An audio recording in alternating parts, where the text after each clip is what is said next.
Каждый вторник в 12:10 один из самых известных раввинов нашего времени, Маниса Фридман, в прямом эфире отвечает на вопросы наших слушателей. Вы услышите мнение самой мудрой книги человечества – Библии, о самых сложных проблемах, стоящих перед современным миром. Присылайте ваши вопросы заранее на наш имейл info@rusa.fm или во время передачи по СМС 347 460 08 77. Добрый день всем, кто сейчас настроен на радио USA. Сегодня вторник, поэтому с радостью говорю Thank God it's Tuesday, потому что по вторникам в этот час с нами проводит время самый гениальный, самый мудрый раввин нашего времени, раввин Маниса Фридман. И сейчас он находится в Калифорнии, но тем не менее он все равно находит время для нас, чтобы уделить нам это время и помочь нам разобраться в нашем, сказать, сумасшедшем мире. Это ничего не сказать.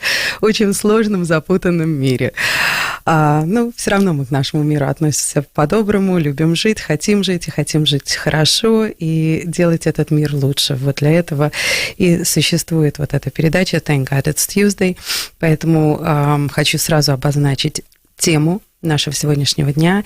Эта тема, чем больше я говорю с людьми, чем больше я понимаю, что люди очень путаются, что такое хорошо, что такое плохо, что такое добро, что такое зло.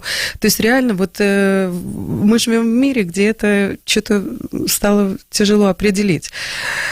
Что добро, а что зло? Вот с этим вопросом мы обращаемся к нашему замечательному, мудрому раввину Манису Фридману. Rabbi Manis Fridman, hello, thank God it's Tuesday. So grateful for your time that you have allocated for us today again. And the question seems to be a simple question, but there's still a lot of confusion about it. The more I speak to people, the more I hear that people are confused in telling apart what is good and what is evil. And of course, if we're living in a time and everybody's saying this, everywhere you look, it's a war between good and evil. This is a war between good and evil. So what exactly are we fighting? Who is fighting against who? I think, really need to make this extremely clear because there is a lot of fighting for sure. And it's a good thing. It's a very good thing. When people are debating good and evil, that's already good. When you're ignoring it, then it's bad. So the desire to know and the need to know, that's very encouraging. Because without good and evil, all that's left is to take sides. You pick a side, this is my team, I vote for my team, I hate the other team, and that's it. And there's nothing right or wrong about it. So it's a very good question. What makes bad bad, and what makes good good? Well, the human side of it is good for survival or not good for survival. If everybody can kill everybody they see whenever they feel like it, it's not good for survival. We can't walk the streets safely, not good for survival. So life and death become the measure of right and wrong. If it's good for life, then it's good, and if it brings or causes death, then it's bad. And then you get into the gray area, not life and death, but better life or worse life, more life, less life. That's the human definition or the human instinct. I want to live, so I make rules that protect my life and enhance my ability to live. Or if you want to get really scientific and technical about it, it's what helps me evolve, because I'm just an evolving thing, and what prevents me from evolving. Survival of the fittest. Which, of course, can also lead to competition, Sometimes for me to survive, you're going to have to go. Because there isn't enough room for both of us. There isn't enough food for both of us. And this is how dictatorships work. You convince the people that there isn't enough for everybody. You have to have food, you have to have water, you have to have room to live, and there isn't enough. So who stays and who goes? Okay, now you have a war. So the dictator comes along and says, I'll decide. I'll keep everything even and equal, equitable. I'll be the fair judge of how to divide up the food that everybody needs, and then we're in trouble. The much better definition and the truer definition is, if in fact there is a purpose for the existence of life, then good is whatever helps fulfill that reason and purpose. Bad is whatever interferes with that purpose. Now we've got a completely different picture. Now it's not about my survival. Good now means, what can I do to support the purpose for which I exist? And what is so bad that it will actually set back the purpose for which we exist? So even medically, somebody came up with a definition of who is healthy. Who's healthy? Doctors can tell you who is sick. They can't tell you who is healthy. So is this person healthy? Well, let's do a bunch of tests and we'll find something wrong with him. I don't want to find something wrong. I want to know who's healthy. We don't know. We don't have a definition for that. If you don't have bad symptoms, you're okay. Or not having symptoms is even more dangerous than, because you should have a symptom. Anyway, so I came up with this definition. A healthy person is someone whose body is at rest, balanced, and it doesn't interfere with the mind's ability to pursue the purpose for which we exist. It's an amazing definition. Because what it says is like, if there's a purpose for which you exist, then anything that gets in your way is an illness. If there's no purpose for which you exist, then you're never sick. And there is no illness. You wake up one morning, God forbid, and you can't hear. You call a doctor, emergency, I can't hear. The doctor says, what is there to hear? What do you need to hear? There's nothing to hear. It's all fake news. So what's your problem? There is nothing to hear, and you can't hear. Perfect. You wake up and your legs won't work. Call the doctor. My legs are numb. I can't walk. You have to go someplace. Actually, no. Okay, so you're perfect. The definition of illness, which is brilliant, the definition of illness is anything that prevents you from pursuing the purpose. There is no purpose? Then whatever you can do, do. Whatever you can't, you can't. What's the difference? Even to the point of, I can't breathe. Okay, so don't. So what's going to happen? You'll die. And is there any reason for you not to die? It's a completely different picture. It's completely objective. There's no greed.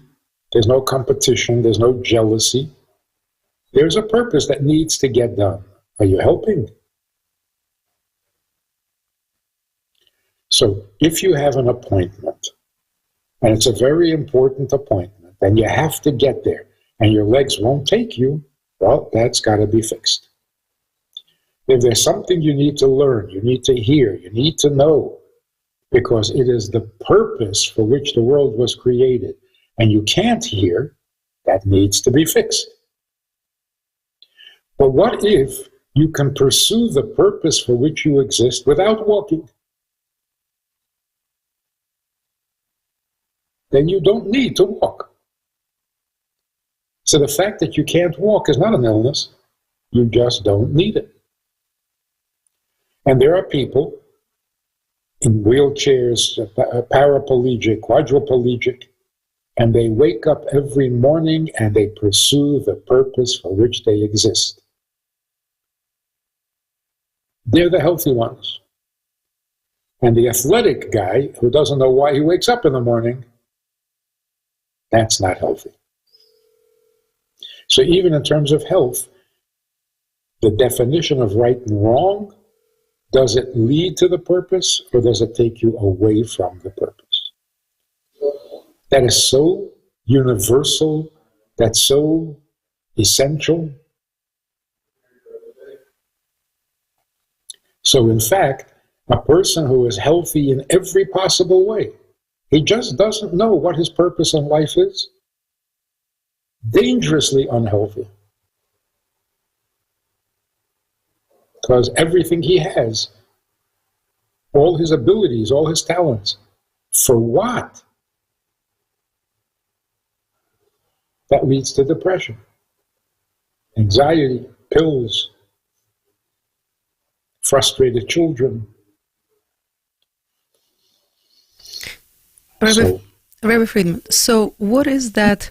Okay, you identified the measure and it's fantastic, but totally brilliant. But each person, how do they measure their daily activities? How do they categorize whatever they're going through? I mean, you mentioned jealousy, greed, depression, all of these things, they're definitely negative. But if we are just even to take apart all these attributes that you have mentioned, and I'm sure there's a long, long list that it's easy to put together of good and evil, how do people actually categorize because for themselves? Because right now, people are very confused when they go out and they go for pro-Palestinian rallies. They think they're doing very good things, and they seem like they have a purpose. It seems like they identify their purpose. They're fighting for the good in their mind. But is it a true good? Is it something, because it's very hard to tell this particular aspect apart?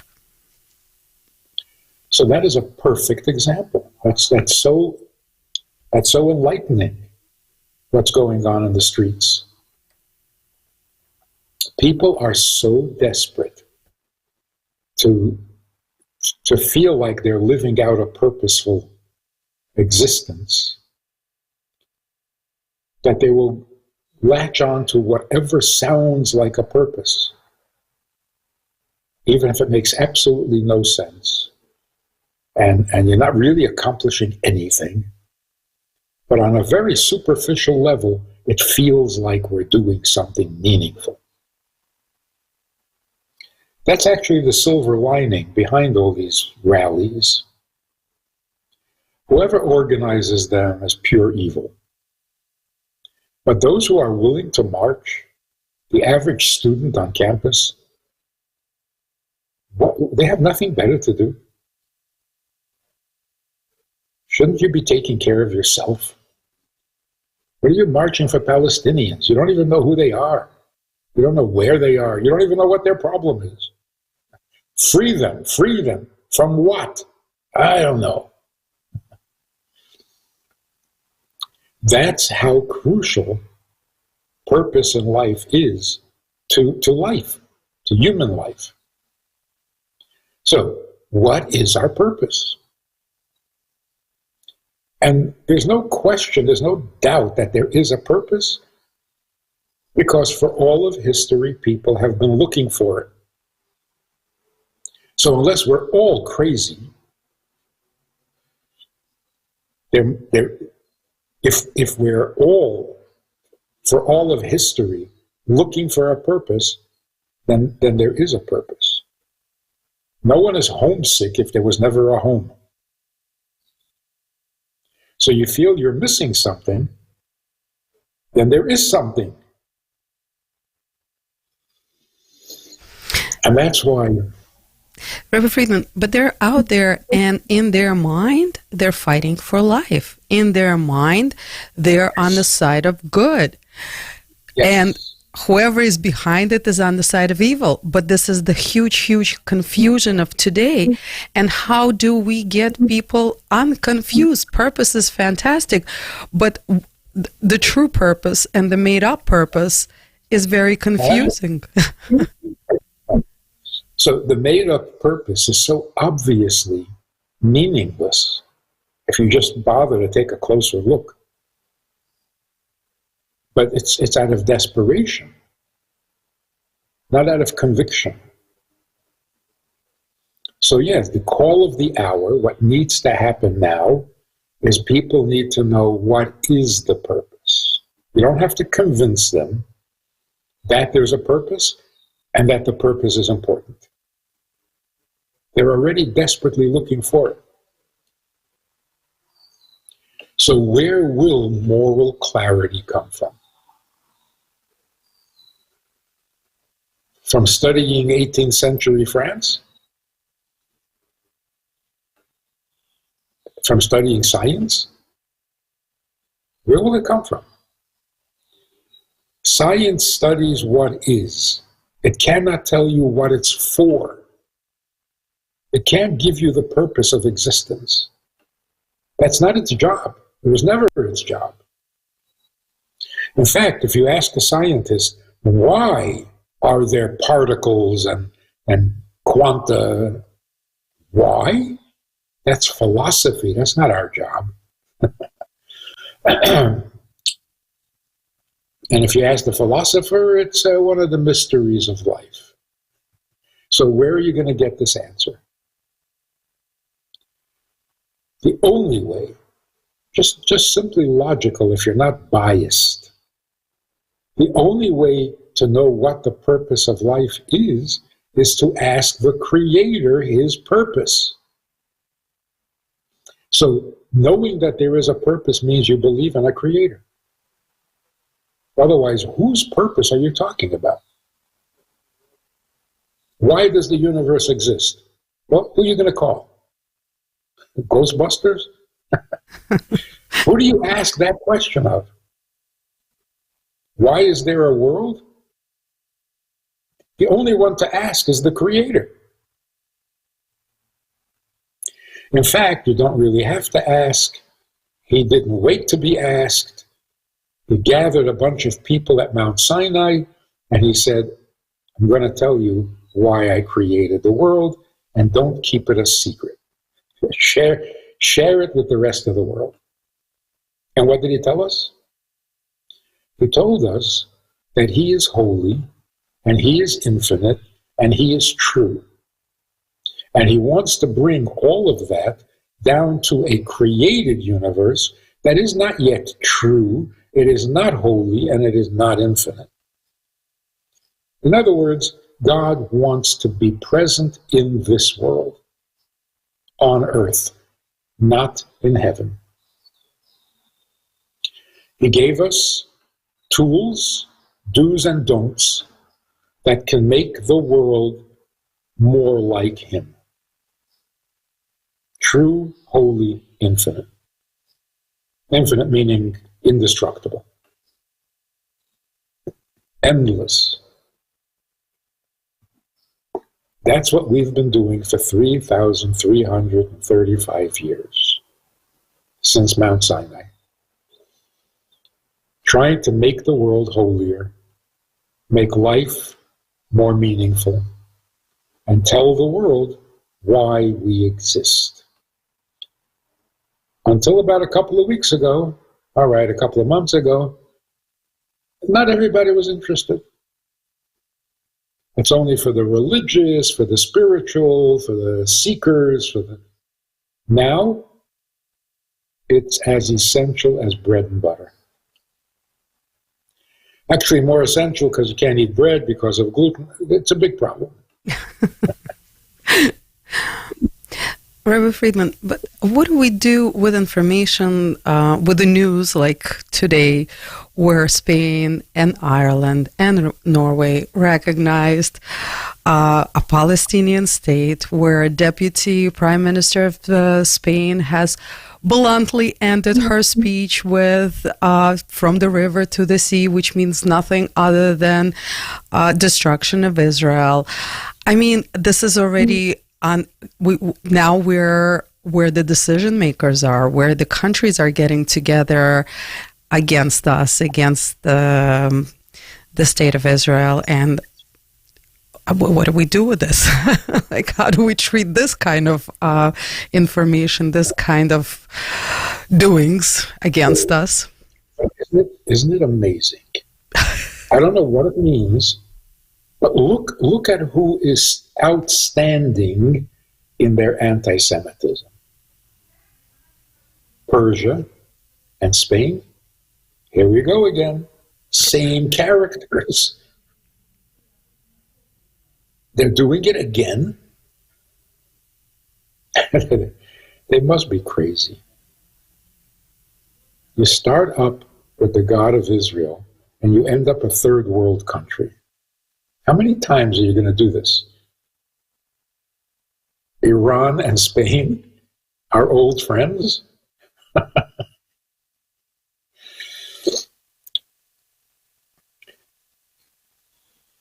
There was actually a 500-year ban on living in Spain. The rabbis said nobody should live in Spain for 500 years after the Inquisition. The 500 years are up. So now they're starting again. Now that you're allowed to live in Spain. So there's something mystical going on here, something mysterious. Why them, of all people? It's strange. What if somebody else try for it? Let's get a new face into the pictures. Well, how does Norway and Ireland fit into the picture altogether? Those are new players. One, do they have an opinion? Anyway, it's all a big joke. And it's going to be very embarrassing for these countries, because how many times does the world have to learn its lesson? You start up with the Jews, you become a third world country. So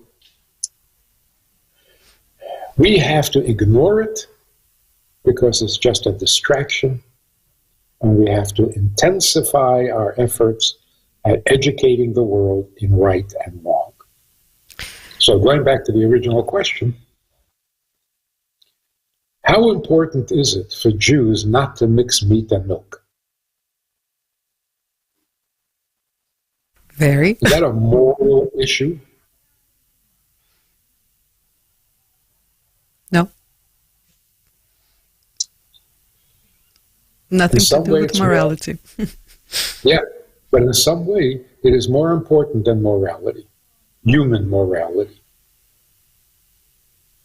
Human morality means I don't want to die, or I don't want to have a painful life. It's much more important to separate your meat and milk than to worry about the quality of your life. Because as we see, devoted to the quality of your life just leads to greed and jealousy and competition and eventually violence. What's going to put an end to that cycle? If we start to live for a much better, more worthy purpose. Not live to live. Not live because it's better than dying. It's not good enough. It doesn't make life really meaningful. The only reason I live is because I don't want to die. So it's just a lesser of two evils. It's got to be more to life than that. So knowing that God appreciates separation of meat and milk makes it more important than my comfort in life. Not religiously, just factually. Serving God is more important than life itself. That's not a religious sentiment. The purpose of life is more important than life. That's so basic. The purpose of life is what makes life justified. So yes, the purpose is more important than the thing.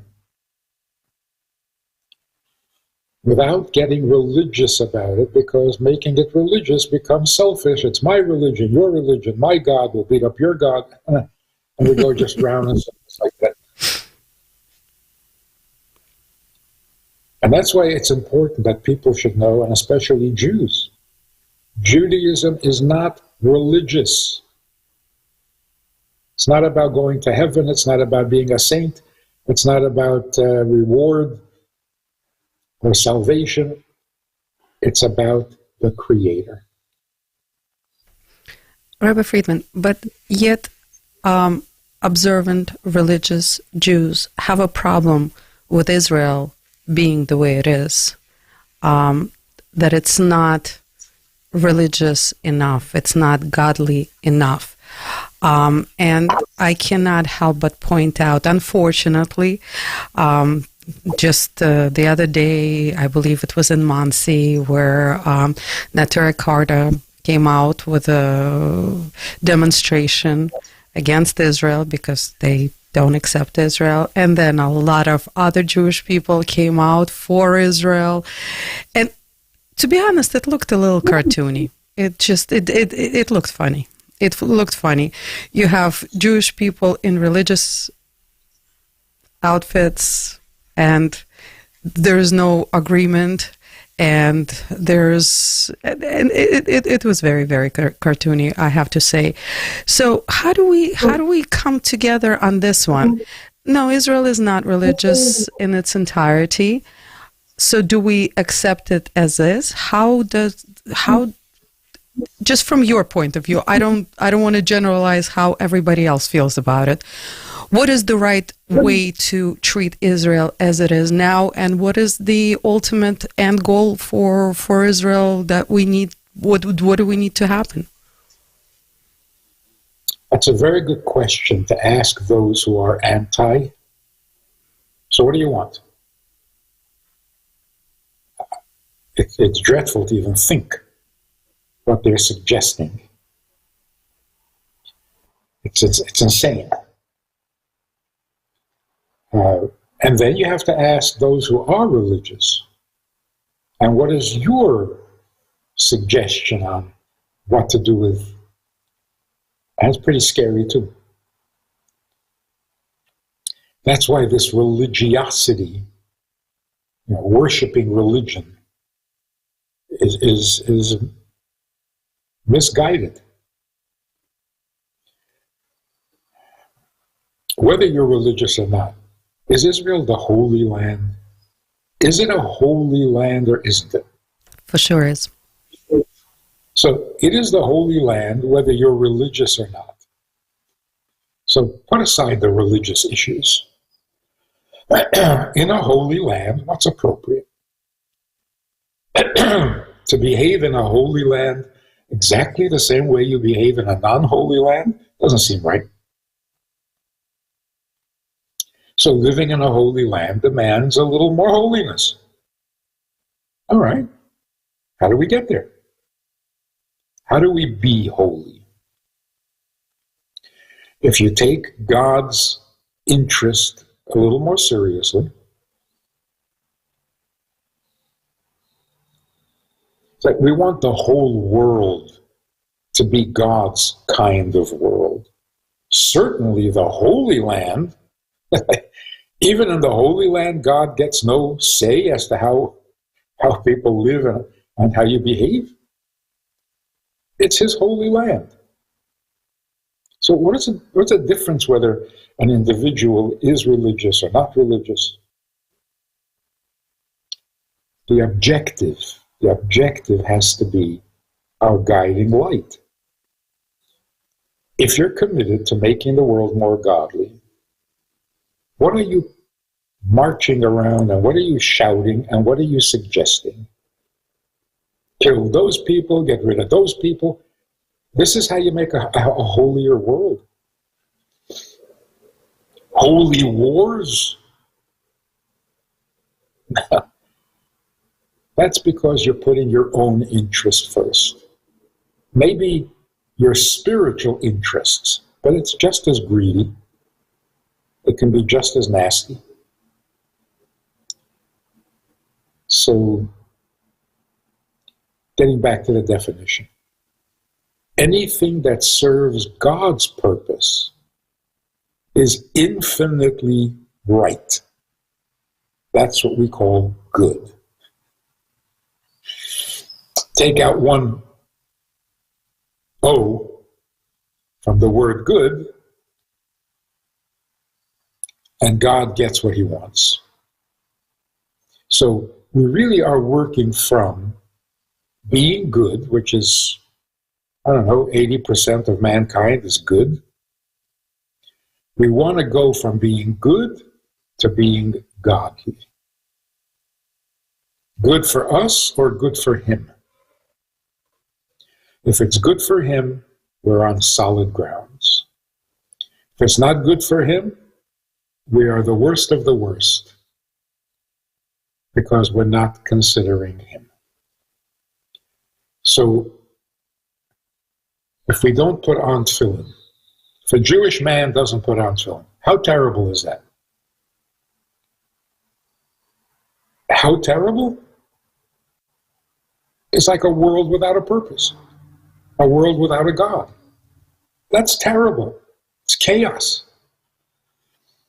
And we've tried really seriously for about 2,000 years. Greek philosophy, Roman culture, we've tried so hard to make a good life without God, or with a God of our own creation. We tried hard, it doesn't work. So now the world is so ready and so poised. Forget what I want. What does the Creator want? It's his world, and if it works for him, then it must be a really good world. If it's not working for him, it's not good. Now, what is Iran is our enemy?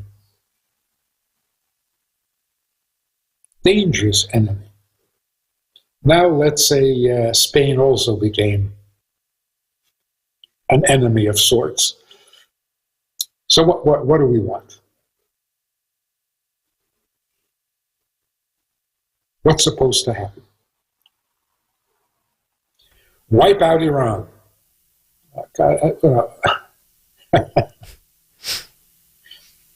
So that Spain can take over? Oh, no, they'll wipe out Spain. So that Turkey takes over.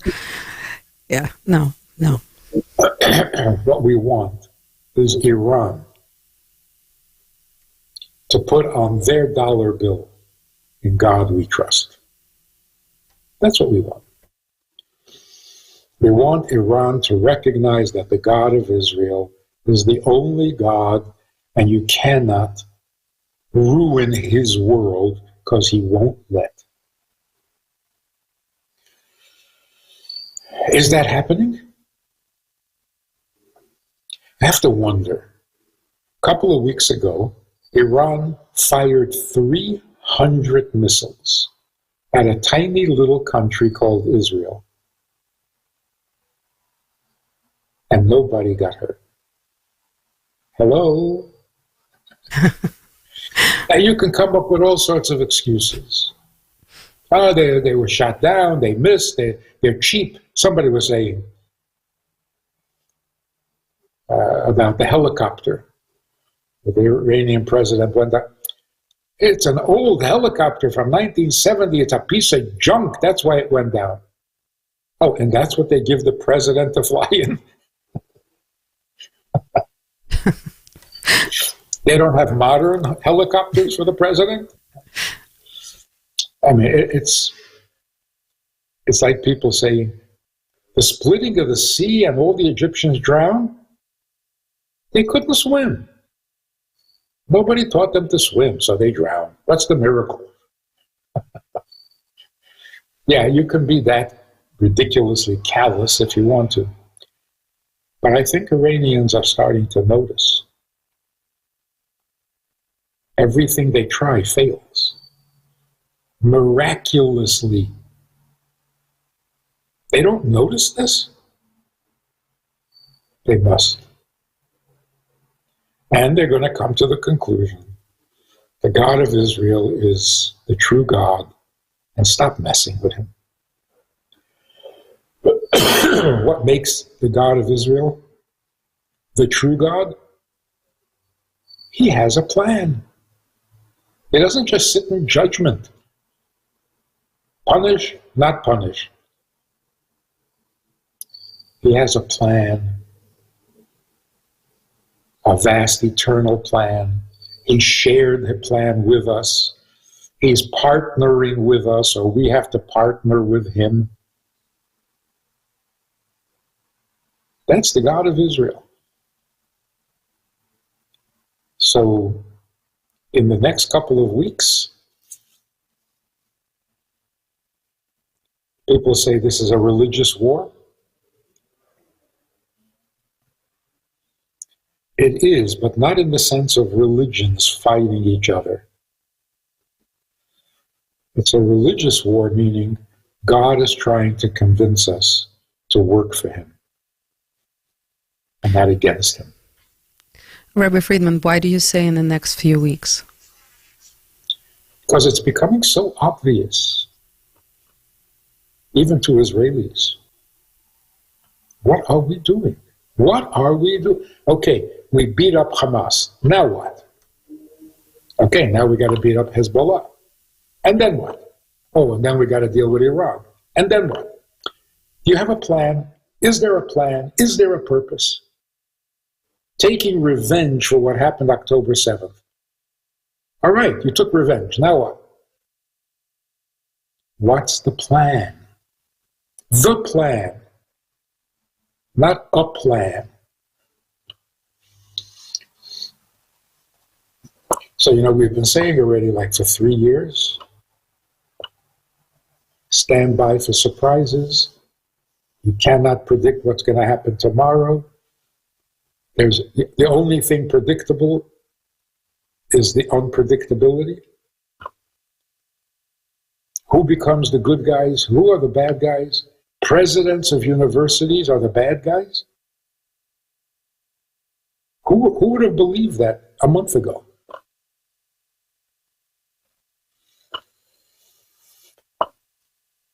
Yes, Rabbi Fridman, So we can attest to it. You've been saying it all along. Pretty much, actually, I believe 4 years, not even 3 years. 4 years. 4 years, 4 years already. I thought it would happen a lot faster. The world turns very slowly. Yeah. But the fact is that the rug has been pulled out from under everybody. There isn't a single rug in place anymore. Whatever rug you were standing on, it's gone. It's gone. And it's painful. How many Jews were liberal and believe that you have to negotiate with the Arabs, with the Muslims, and now it's like, what in the world was I thinking? Throwing Israel under the bus? Condemning Israel for not giving in to the Arabs? What was I thinking? What am I, anti-Semitic? Jews are feeling this. And it's painful to even imagine what they're going through. So when the sages, the prophets, said that before Mashiach comes, the world will be destroyed, it didn't mean by bombs. The world is destroyed when the rug is pulled out from under you. And everyone in the world, pro-Israel, anti-Israel, you're not standing on a rug anymore. You don't have your feet on the ground because you don't know what to stand on or what to stand for. So the world is in pain. What did the prophets say? There's a day coming that is going to be awesome. There will be a hunger, but not for food, and a thirst, but not for water. There will be a hunger and a thirst to know the Word of God, which means not religion. I'll start with that again. To know the Word of God means the purpose for which He created us. So, generally speaking, we have the 7 Noahide laws, so we know what God needs of us. We have the 10 commandments, if you want to be extra religious. And we know that Jewish laws for the Jewish people, the chosen people, 613 commandments. Commandments means tools with which we make the world perfect. So we're moving in that direction. Instinctively. The average Israeli soldier wants tefillin, is demanding tefillin, is demanding prayers and the reading of the Psalms. And it's not religiosity. It's simply recognizing what is real and true without getting religious about it. Rabbi Fridman, amazing, amazing. Thank you for this clarity, for this direction, for the incredible wisdom. And it's amazing. You always see so much clearer, far ahead, and to have the opportunity to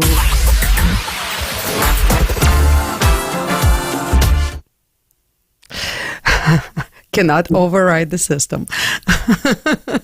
You have good music, by the way. You always pick good music. In whatever language it is, you pick the best. Thank you so much. Thank you.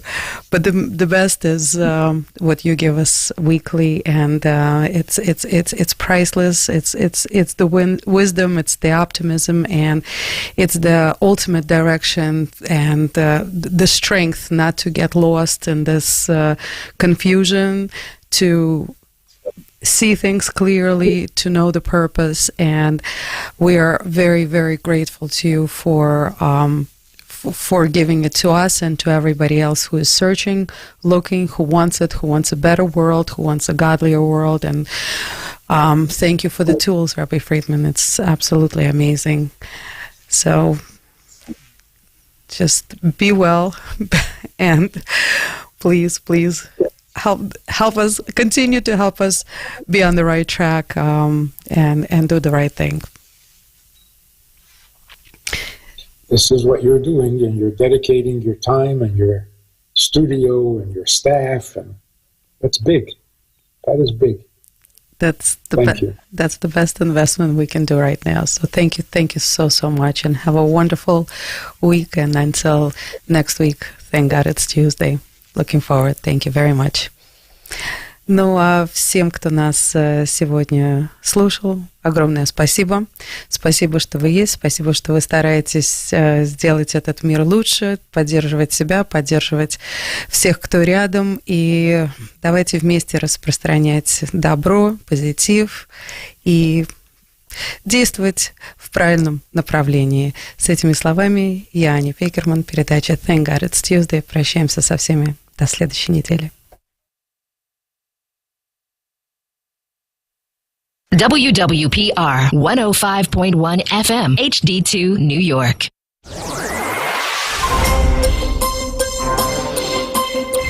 Новости на радио USA. Здравствуйте. Коротко о событиях к этому часу. США в этом году могут столкнуться с наибольшим числом ураганов